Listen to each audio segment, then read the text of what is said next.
I think from a creative perspective, there's a lot more to come from us. I think first and foremost in tournament football, it's important that you don't concede goals because more often than not, the margins are quite small. So I think that keeping a clean sheet is very important. But then to obviously 2-1 nils, we still get the 3 points, but we'd like to be a bit more creative and create more opportunities. Has anything changed in your approach? Of the instructions from the manager changed, for instance, that you need to be a bit more cautious, a bit more careful, not be attacking as much as you have maybe in the past? No, I don't think so. I think it's just important that we continue to build on what we've been doing and what we've been doing in training and what we've been working on. It's important that we stick to our identity and play our game and not kind of cater for anything else. What about this Germany side? A lot of people are saying that it's not a vintage German side. I think one German journalist described them as a construction site. Is there any danger that people are underestimating how good they really are, because they're in a really tough group and their record in tournaments is incredible? When you say anybody, it depends who you're referring to. I think we as a group are definitely not underestimating the challenge that we've got and the quality that they have. It's like any game that we've gone into prior to this tournament and coming into it, we do our due diligence and work on how we can counteract the way that they play. What is it about Germany that makes them different from other national teams? What's unique about facing them? Is it their mentality, or? I think they always tend to play a certain way. They're well oiled, and they play a certain system more often than not. And I suppose it's there's big history with England and Germany playing against each other. So maybe it's that people think, but we're not too concerned with that. It's another game of football which we're going to go and try and win. Obviously, you've had a fantastic season for Everton, but realistically, you're not going to start for England unless Harry Kane is unavailable. How difficult is that? Are you picking the team? How difficult is that for you to deal with? Or, for instance, do you think you could play as a 2 up front with Harry Kane if the manager changed the system? I'm not here to talk about who's going to play and who's not going to play. For me, it's about being ready when I'm needed and staying sharp in training for if I'm called upon. Harry's the captain and the number 9 at the moment, and he's the man that's leading the line, and I'll support him 100% and make sure that I'm ready when needed. And the FA chief executive yesterday talked about how impressed they were with the job that Gareth is doing as the England manager. What is he like to work with from a player's perspective, and how much of an impact do you think he's had on English football since he took the job? I think he's had a massive impact. I think he's modernised the way that England play, and he's incorporated, you look at the age range that's in the team now. There's a lot of young players, but also experienced at the same time. So I think that the style that we play now is much more modern, and he kind of encourages us to play with freedom. And my instructions when I first came into the England setup was, to continue doing what I've been doing for my club here, and that's all you really need to kind of take confidence from that. And finally, for me, obviously after the Euros, you'll go on holiday, then you'll go back to your club. You had a great relationship with Carlo Ancelotti. Do you think you could have a great relationship with Rafa Benitez going forward? In all honesty, I don't know. We don't know who the manager is yet, do we? So for me, I haven't really been concentrating too much on that, to not letting it take my attention away from playing for my country and being ready for the game on Tuesday. So that's all I can really say on that. Thanks, Carve. Now we'll briefly go online to James Savundra from TalkSport. Dominic, you won the World Cup with England under-20s in 2017. I just wonder, what did that teach you about tournament football, and how helpful an experience is that heading into this tournament this summer? Say that again, sorry. How hurtful? How helpful? Oh, helpful, sorry. Yeah, it was very helpful. I think that was my first experience of tournament football at 20 years of age, and obviously to go all the way and win it was a fantastic experience. We was away in a bubble in South Korea, and I think it just helped me on my journey to get to where I am now. I think it was obviously on a different scale to where I'm playing at the moment, but I think when we got to the semi-final and the final over there, it kind of caught a lot of wind over here. But I definitely think it's prepared me in a good way for this tournament. Jordan Pickford's got 3 clean sheets in a row now. How do you feel like he's developed in the last year or so? From the outside, he seems a lot more calm, a lot more relaxed than he perhaps was in the past. Yeah, well, obviously I know Pickers very well, training and playing with him every day. So I think he's been magnificent for England, and he uses confidence and calmness, and he's the best man to be in between the sticks. I think the England's number 1 role takes on a lot of pressure, and I think he handles that very well. Thanks, James. We'll go back in the room to Ollie Foster from BBC. Dominic, hi there. I mean, since you knew that you were going to be playing Germany, can you describe how training has been? Do you sense it stepping up in intensity? I think it would have stepped up regardless of who we were playing. We were obviously aware of the test that we've got in front of us, but it's the knockout stages now, and it's crunch time. So we're all as focused as we have been from the start of the tournament. To obviously top the group was our main objective, and then we've got a big test on Tuesday now. You touched on it just there before about Harry Kane. Since you made your debut 9 months ago, I think you've shared the pitch with Harry for something like 20 minutes, and I think that's when you were chasing the game against Denmark and you were down to 10, so that was slightly different. Is it a tough gig? Do you find it tough mentally, knowing that you're sort of his understudy in here? I think coming into the tournament, I was aware of the role that I might have to play, so I prepared myself for that, and all I can do is make sure that I play that role to the best of my ability. I'm a player like anyone else that wants to play and get minutes and affect games, and when you can't do that, sometimes it does get frustrating, but I think that's only human. When Aaron Ramsdale came into the squad, he talked brilliantly about, look, I know I'm probably not going to get any minutes whatsoever, but I have got such a huge role to play with the rest of the squad. Do you sort of chuck yourself into that kind of mentality? Well, it's a team game. Tournament football requires every man, and I might not have featured personally so much so far this tournament, but my part to play might be the important part, in the coming game. So that's the kind of mindset I take and how I go into training every day. What do you take out of training every day? Do you look at Harry Kane? Do you look at Raheem Sterling? And do you think this is a learning experience for me as well? I think every day's a learning experience, I've been in the setup for 9 months now. And it's a place where I worked, very hard to get to. So I'm grateful to be here, but at the same time, I want to, like I said before, make my mark and bring what I've brought to the table. I've just scored 16 Premier League goals. I mean, you started the season, absolutely on fire. That's what turned Gareth Southgate's head. You might have had a goal from the penalty spot if Jordan Henderson hadn't nicked it off you coming into this championship. I presume you would more than be happy to step up and take one, should that be needed. Yeah, more than happy. Confident enough from the spot. I've took one before for England, so yeah, more than happy. Just finally from me, we were talking about England, Germany and history, but I mean, I don't think you were born for the Euro 96, no? Year after. About a year after. I think Jordan Henderson was born halfway through Italian 90. I mean, he's the old man of the squad. Do you look back at then as the 2010 as being the Germany that you remember, the goal that never was from Frank Lampard? What does it actually mean to you? Yeah, I suppose so. That's more in my memory, that one.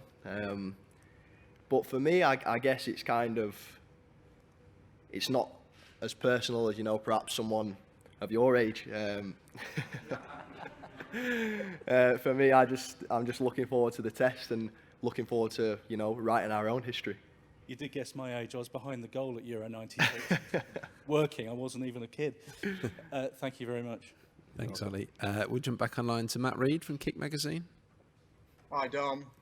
I'd love to hear about what has been the greatest moment of your life to date, anything inside and outside of football, and where the last 2 weeks or a little bit longer has ranked on your kind of your tiering of great moments of your life, and where playing against Germany, even for a minute or for the whole match or scoring a goal, where those kind of moments would rank for you? So you want the greatest moment of my life? Yeah, to date. To date? Wow.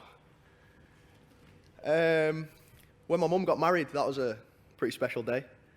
In football terms, scoring, the goal in the World Cup final, making my England debut, scoring on my England debut. They were some pretty special moments. And where would featuring against Germany, or Oh, more importantly, but no, for now, firstly, sorry, where has the experience of being involved in this squad for the last few weeks and being a European Championships player ranked? And what about playing against Germany? Oh, well up there, of course. It's something, me and my dad have had a few conversations whilst I've been here of how, we used to speak about days like this, and as a young kid watching England and watching football, it's how do I get there? And am I willing to put in the work required to eventually get here? And, thankfully I am here, and I'm very grateful for that. And it's been a great experience so far. And I'm very privileged, to play for England. I love putting on the shirt, and it fills me with pride, and I know it makes my family very proud. And if you got a chance to play against Germany? It'd be well up there, as long as we win. Thanks, Matt. Next we'll go to Dan Salisbury-Jones from ITV. Hi, Dominic. Just a quick question about Harry Kane, because you're probably the biggest expert for around 50 miles around here on what a striker in form looks like. Do you see him coming good in this tournament? Of course, he's got undeniable quality, and I think he leads the line. He's the captain, so he's probably the first person people look at, to kind of criticise. But for me, he's done it consistently for a few seasons now, so I've got no doubt that he'll perform on the big stage. Thanks, Dan. And next we'll go to Amy, who's here on behalf of Crouch's Year Late Euro Show. Hi. Are you watching the show? And if you are, or if you're not, what can we do as a show? Obviously, we're so supportive of the England squad, but what more can we do to show you our support? Do we want Crouchy reinventing the robot, or what can we do to show you we're backing you 100%? I think Crouchy's Crouchy. He's got a great personality, but if he wants to bring out the robot again, I think that'd get the lads going. Are you watching? I've watched a little bit. I can't say I've watched too much. We've got loads this week. Thank you. Thank you very much. Okay, I think that ends the live section of the press conference. Yep. We'll now move on to a short section embargoed until 10:30 p.m. this evening, and we'll start with Mike McGrath.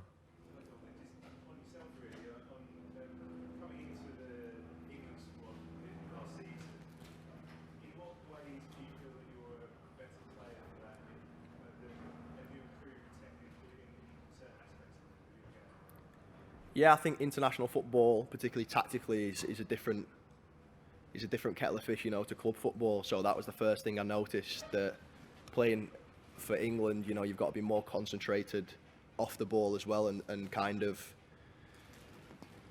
defensively, because the games are, often down to fine margins and maybe one goal difference. Sometimes you've got to be very focused there, and I think it definitely has helped me improve tactically. Can I say, you mentioned it, about obviously you weren't born for Euro 96. Do you feel that the players have kind of none of they're not scarred by the past at all? There's no fear of facing this German team? I think so, yeah. I mean, I can't speak for anyone else, but personally, absolutely not. Like I say, my memory's a little bit different, and I think, like I said before, we're just looking forward to making our own history and winning this game. Thanks, Mike. We'll jump online briefly to Rob Draper, the Mail on Sunday. Yeah, hi Dominic. Really just wanted to follow up on that generational difference, I suppose. So for our generation, it's Germany are the big bogey team. We'll never get past them. It's really tricky. We're always going to lose on penalties. And do you feel that being sort of younger, fresher, having sort of your own experiences of winning the Under-20 World Cup, that maybe for your generation and these players, it's not such a big deal? I guess so, yeah. It's not something that we really speak about in that sense.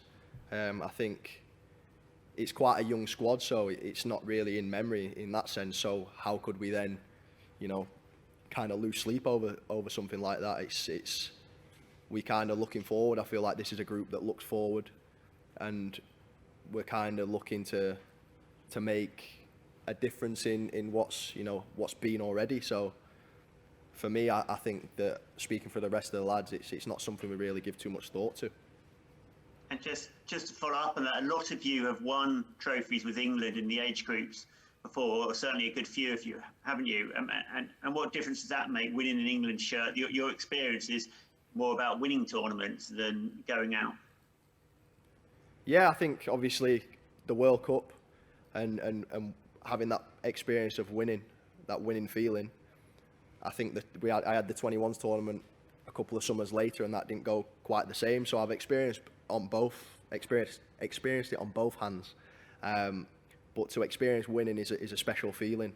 You know, we've got some Champions League winners in the team and things like that, and players that have won trophies. But particularly for England, we're looking to make that history. Thanks, Rob. Now go back in the room with Dan. Hi, Dominic. On Tuesday, there'll be about 45,000 in the stadium, which is going to be the biggest crowd any of you have played in front of for a long, long time. And how much of an extra boost is that going to give you? And what's it like just being in a stadium when the anthem strikes up with that many people?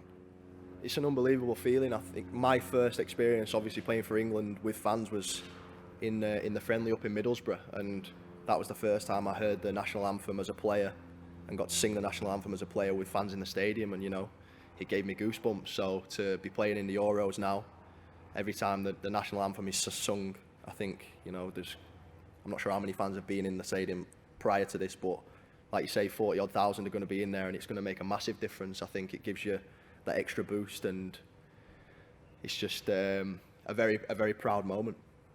Thank you. Thanks, Dan. Back online to Tom Hopkinson from The People.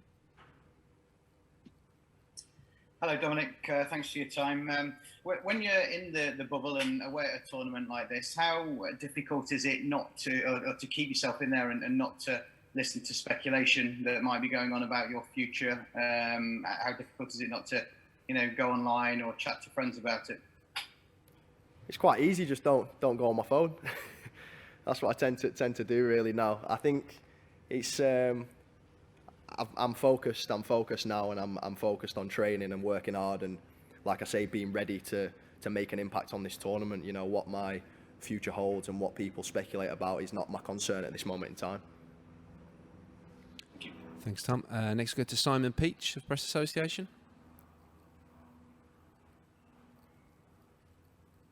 Helps if I'm unmuted. Hi, Dominic. You're right. First of all, can you just take us back to Korea and what that tournament was like to go all the way through and what ups and downs there were on the way to winning?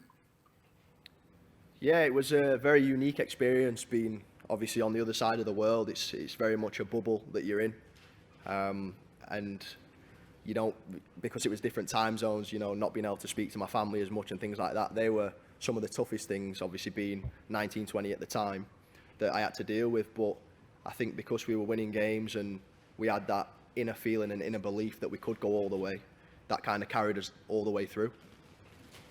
Is there that same inner feeling and belief, I guess, now? And I ask that as well, partly because Thomas Muller said today, partly what makes this game so interesting is that both sides think, this is our turn today, we're going to win this. Yeah, I think that's one of the main things you have to believe if you want to achieve anything in life. So, within the camp, we believe that we can win the Euros, and we have to if you want to, achieve that. Thanks, Simon. Next, we'll go to Theo Squires, the Liverpool Echo. Hi, Dominic. I know you've said you've not been able to think too much about who your new manager might be at club level, but I was just wondering how much of a distraction the managerial search and losing Carlo Ancelotti was during a major tournament, if you and Jordan Pickford had spoken about it at all, and if you'd sent a text message or heard from Carlo Ancelotti at all since he left the club. Yeah, obviously it came as a surprise, but I wouldn't say it's been a distraction. It happened a few weeks ago now, and it's not been something that's really been too on my mind. I sent Carlo a message thanking him for everything that he'd done for me, and he replied. So that's kind of how football works, 1 minute one thing's one way and then the next it's not. So I think that Carlo was very good for me, and I'm very grateful to have been able to play under him with the experience that he's got. Thank you. Okay, thanks, Theo. Next, we'll go to Antonello Guerrera from La Repubblica. Hello. Hi, Dominic. Just following up on Ancelotti. You have massively improved under him as a manager, scoring much more than in the previous seasons. So what was the best lesson that you learned from him? I mean, what changed for you under him that it might be also useful now in the Euros and the next games? And you said that he replied to you to your message. Can you tell us what did he say to you? Thank you. That was a personal conversation, so I probably won't share that information, but he was just wishing me all the best, really. But I'd say the biggest thing that Carlo kind of came in and said to me was just be more focused on being a centre forward. You know, prior to that, I used to kind of run here, there, and everywhere and do a little bit too much outside of the box. So he set us up in a way that suited me, where I could, you know, get in better positions to score goals. And I think it's an age and experience thing as well. You know, I was 22 or 23 when he came in, and I'm 24 now. So, you know, at that age and the experience I've had, it's kind of been a time of coming together. Okay, I think that concludes today's media conference. Thanks for joining us. We'll see you again soon. Thank you.